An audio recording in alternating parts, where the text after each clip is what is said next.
I made a huge mistake selling on eBay, and I'm going to explain what happened so this never happens to you.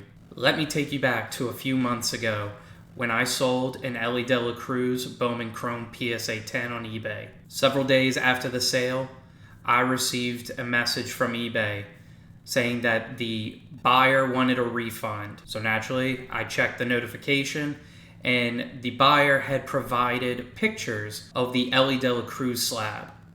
In the picture, there was a considerable crack in the slab. First thing I wanted to do was I checked the certification number on the PSA slab in the picture versus the one that I had in my original sale. Once I confirmed that the certification numbers match, I felt like the best way to maintain my positive feedback on my eBay account was to immediately give the buyer a refund and message them apologizing for perhaps my carelessness on how I packaged the card in a bubble mailer.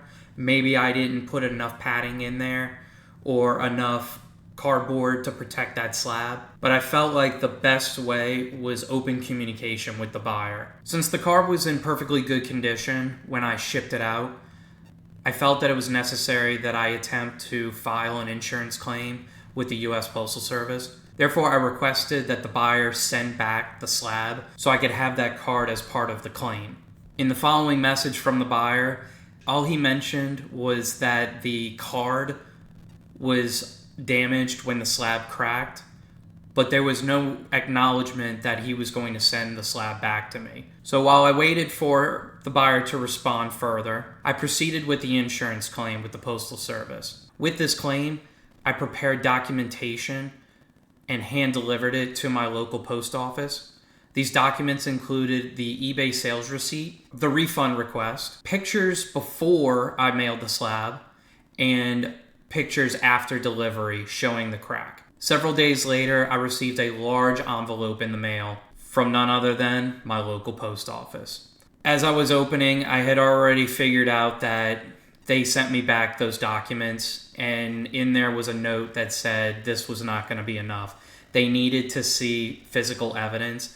They needed to see the Ellie slab, or they would not process this claim. Once again, I followed up with the buyer, requesting and urging him to please send back the cracked slab. I offered multiple times that I would pay to have the cracked slab and its packaging mailed back to me. And for anyone with a similar situation, know that eBay's policy clearly states that when an item purchased is damaged, the buyer has a responsibility to send back that damaged item, or they are at risk of turning over the refund. After 2 weeks of getting no response from the buyer because he was working out of town in Alaska, he finally responded and had an idea that he would pay me 80% of the value of that PSA 10. In his mindset, he believed that he would break even if he decided to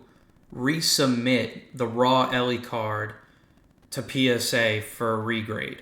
What?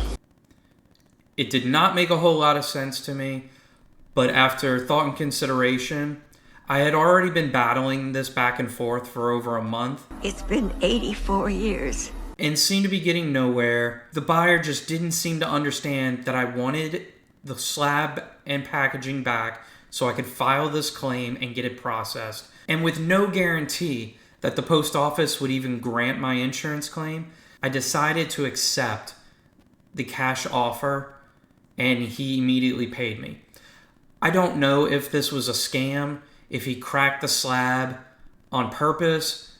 I don't understand why it was so difficult for him to send the slab back to me, but I was tired and just decided to move on, take the small loss, and reinvest that money somewhere else and hope for a better outcome. So the moral of the story is, if you plan on filing an insurance claim with the post office or UPS or FedEx, do not issue an eBay refund until the buyer agrees to send back the damaged item or card and its original packaging. because as I learned, the U.S. Postal Service will not file the claim without the physical evidence of the damaged item and its packaging. I learned my lesson not to be so eager to apologize and refund damaged goods. I believe the card was properly packaged, but very possibly mishandled by the delivery service. This was obviously my first experience with filing an insurance claim and did not fully understand that they will not process the claim without physical evidence. Pictures obviously were not enough. So I do hope that this series of events can help you moving forward in the event that this happens to you. If you have any additional questions on this process, please feel free to leave a comment down below. If you enjoyed this type of content and it was helpful to you, please consider subscribing and hit that like button, as it is the best way to help us grow this channel. Thank you to everybody for watching, and I hope you have a great day. Take care, everyone.